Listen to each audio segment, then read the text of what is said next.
So our next speaker is Dr. Muhammad Ahad, and the talk is Persistent Epithelial Defect, Causes and Approach to Management. Dr. Ahad is working as a senior consultant and the head of the Anterior Segment Division at King Khalid Eye Specialist Hospital in Riyadh. He's adjunct associate professor at Al Faisal University in Riyadh. He holds a PhD in immunogenetics, and his research interests include corneal epithelial regeneration and ocular surface inflammation, phenotyping, and biomarkers. Thanks a lot, Mahmoud, for the nice introduction. I'm going to be talking about persistent epithelial defects. And for the corneal epithelium to heal, it's very important to have a healthy stem cells, intact nerves, healthy environment, like no dry eyes, the lids are functioning well, and healthy signaling pathways between cells and the stroma. And then normally it takes about 3 to 5 days for the epithelium to heal. But if the epithelium doesn't heal it in 14 days, we call it a persistent epithelial defect, like despite you are using a standard ocular lubricants and patching or stuff. But just keep in mind, if the stroma is involved, epithelium will not grow over it in 14 or 20 days. It takes longer, and we see it in microbial keratitis or trauma. It will take even longer. So persistent epithelial defect definition for 14 days only implies when the stroma is intact.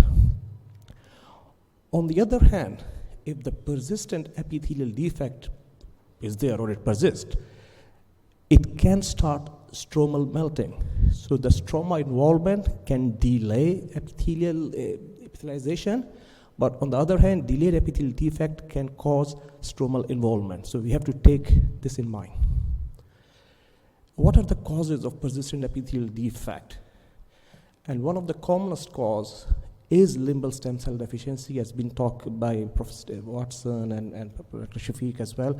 And we know that we all know about chemical injury, OCP, Steven Johnson, and iridia, but they're not the most common cause of stem cell deficiency. The common causes which we see in the clinics are multiple surgeries done, the preservative in the eye drops. Okay, they don't do very advanced sort of a limbal stem cell deficiency, but they do enough to cause epitheliopathy and persistent epithelial defect.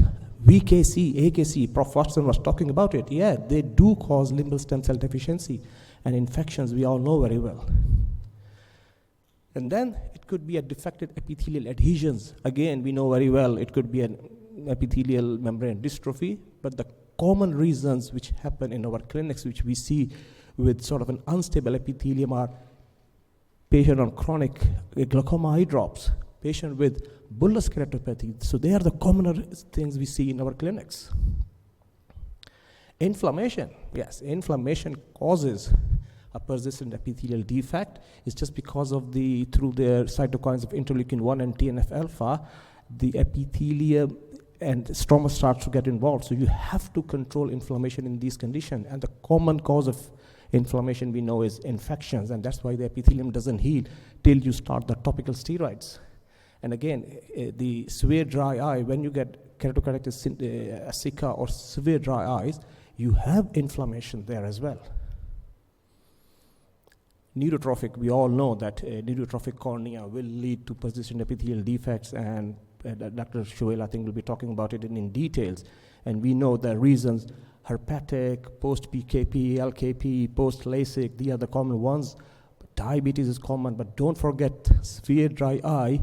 It also causes the desensitizations of the nerves. So the people with severe dry eyes, and you see in your clinics, these old ladies coming with punctate epitheliopathy, with vision of 20/40, 20/80, 2200, but they don't complain of stinging because the cornea has become neurotrophic. And then there are mechanical causes like lack of thalamus, ectropion, entropion, and stuff like that. Another thing which us corneal surgeons see is after corneal transplant. And one of the reasons that the epithelium takes longer could be the storage media, but there are some donor-related factors which we looked, and we found that it could be sex mismatch, or a donor using a chemotherapy, or donor having a sort of a carcinomas. But one main thing is that dry stromal bed. So if you spend long time during surgery, the stroma becomes very dry, the donor stroma. And for the epithelial cells to grow over it, the cell signaling is affected. So these patients will have a delayed epithelial healing. So how do we manage them? Okay, we need to treat the underlying cause. We do the supportive treatment, and then we go for management of refractory cases. Underlying, first important thing is you have to treat the underlying cause. I'm not saying you have to do it first, but you have to treat it so that you can get rid of this condition forever. So you have to treat the limbus stem cell deficiency. You have to treat the inflammation. You have to use steroids in severe dry eyes and microbial keratitis. You have to manage VKC. You have to fix the lids. So you have to do it. I'm not saying that you do it, you have to do it at some stage, but until you have done these things, this thing, persistent epithelial defect, will not go. So we all know the supportive treatment which we give: ocular lubricants, putting punctal plugs, treating the lid margin disease, putting a bandage contact lens. When you put bandage contact lens, make sure the fit is good, otherwise it can do more harm. Patching is very good if there is no infection or inflammation. Debridement is also needed if it is a long-standing persistent epithelial defect. Ocular lubricants, there is some evidence that some are good than other. However, there aren't any randomized trials showing that one is better than the other. When it comes to the refractory cases, what we have got in our armament, we have biological products, we have scleral contact lenses, and we have some synthetic products. Biological products could be derived from blood, could be from amniotic membrane, or could be growth factors. And Professor Shafiq had been talking about the blood products, and the blood could be autologous sera, which come in different concentration. It could be a platelet-rich plasma, or it could be a growth factor-rich plasma.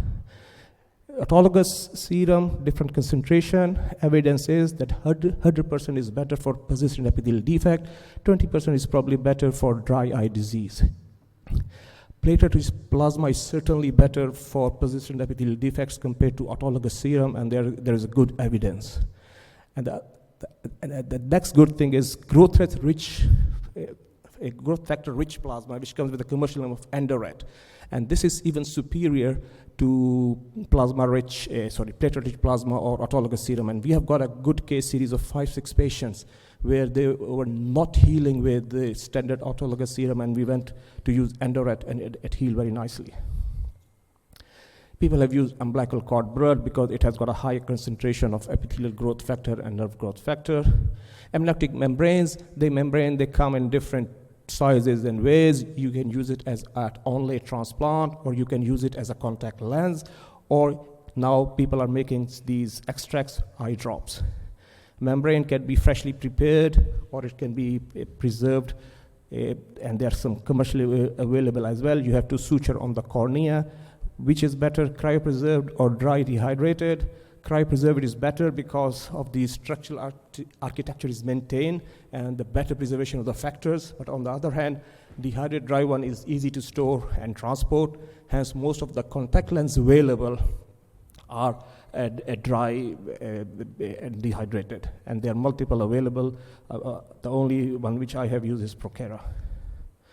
Amniotic membrane eye drops have been used recently, but there is no standardized method, so still we don't know how effective they are. Biological factors, you can use nerve growth factor and insulin eye drops. Oxervate, which probably Dr. Shoaib will be talking about, is approved for neurotrophic keratitis, but people have used it for persistent epithelial defect with decent results.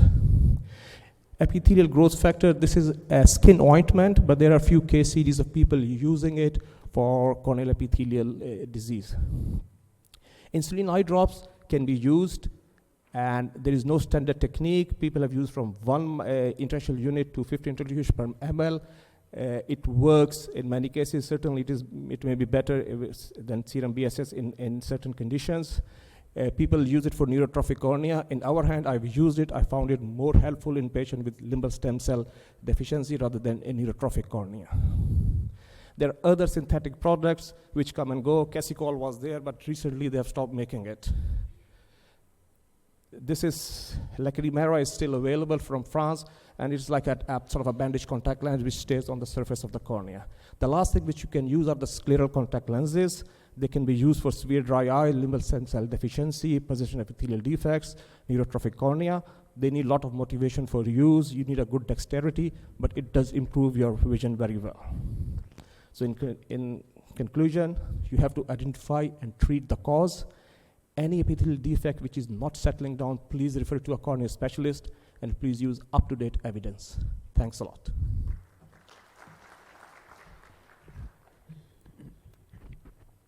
Thank you, Dr. Ahad, for an excellent presentation.